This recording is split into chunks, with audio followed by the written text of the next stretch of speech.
Good day, you guys. Today we're going to go over what to do and what not to do on the craps table for a casino. We're here in my house. We're going to get it all set up and I'll be right back. Okay, first things first. We're going to start with this pass line or don't pass line. Alright, this is when you come up to the table.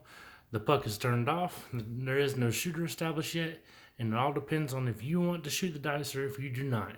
If you do not want to shoot the dice, then don't waste your time with the pass line. That is a horrible bet.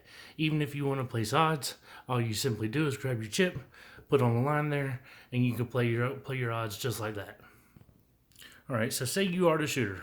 So we'll do $10 on the table because we're on the East Coast, and you can't find a table on the East Coast cheaper than that. All right, at this point in time, now you're able to shoot the dice. You will grab 2 dice from the selection that they give you out of the 5. You pick any 2, and those are yours to go with. All right. So now at this point, you will notice that this puck is generally in the don't come bar. All right. That means there is no point established. If you see this flipped over and on the 10 or anything, that means the point is a 10, and now that is our point. That is the only way we will get our money back off the pass line. We have to hit the point. Okay? Now, one thing for all you beginners out there, this is the field bet. Anything in this zone. As you can see, it pays for 2, 3, 4, 9, 10, 11, and 12. The 2 and 12 paid double on my table, but it was generally a double here and a triple for the 12. Now, this is a one roll bet. So whatever you put in here, it's going to be, if you're at a $10 minimum table, it's going to be a $10 bet. If you're at a $15 minimum table, it's a $15 minimum bet, and it is a one roll bet. So you have to see what you can do at that point in time. Be prepared. If you want to place any bets up here on the top numbers, you can, but do not make the mistake and put them all in the numbers themselves. All your bets go into the com, and then tell the dealer exactly what you want to do. Now, my favorite bet to do is a 110 on the inside.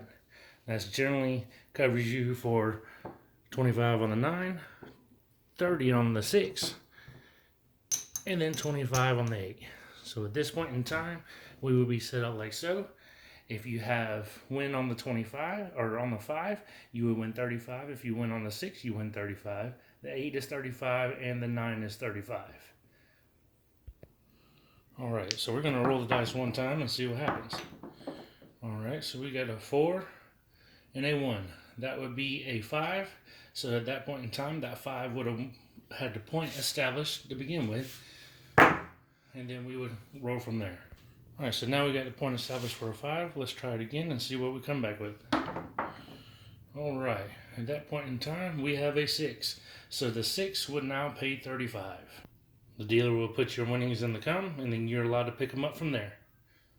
My rule of thumb is you place your bets high for your first 3 or 4 rolls, and then you get out and go to the table minimum then. That way you're playing with their money, lowers your risk as far as getting out, while you still can with your own initial investment. Alright, now let's talk about these hard ways here. Alright, these hard ways are a multi-roll bet, and it pays 9 to 1 for the 6 and 8, and 7 to 1 for the 2 and 10. As long as you roll a 10 and you get it the hard way, there was just 2 5s, then you get it. If you get a 6-4, obviously that is a 10 easy, and you will not make any money off of that. Same thing goes for the 4, the 8, and the 6. Now let's go down here to the horn bets. Horn bets. Those are great bets, but they pay very well, but they are a one roll bet. So be careful on those. It'll get you every time. And what you're trying to avoid the entire time you're rolling is avoid the 7, or they call it the big red. Now, rule of thumb is you do not say that number at the table. People get a little pissy with you whenever you do it. So be careful. Don't say anything about a number 7 on there or a big red. Just let it roll. If somebody's new to the table and you're trying to explain the game, just tell them to wait until the game's over and then do it. That way you're keeping everybody at the table happy. You're not ruining the energy and talking about something that nobody wants to see, unless they're playing the dark side, of course. Alright guys, well I appreciate you joining me for today. This is the first video. We're going to start doing some stuff. Get a little tripod, set up the camera on to make it a little smoother for next time. and we will do some practice rolls. If you're interested in joining us for a web deal and try out your strategy, you're more than welcome to send me an email, sending your strategy in, or we could do a web conference and have you stream live and go that way. Look forward to getting to know you guys better.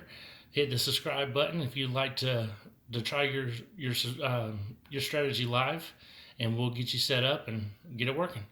All right, guys, thank you for watching. Bye.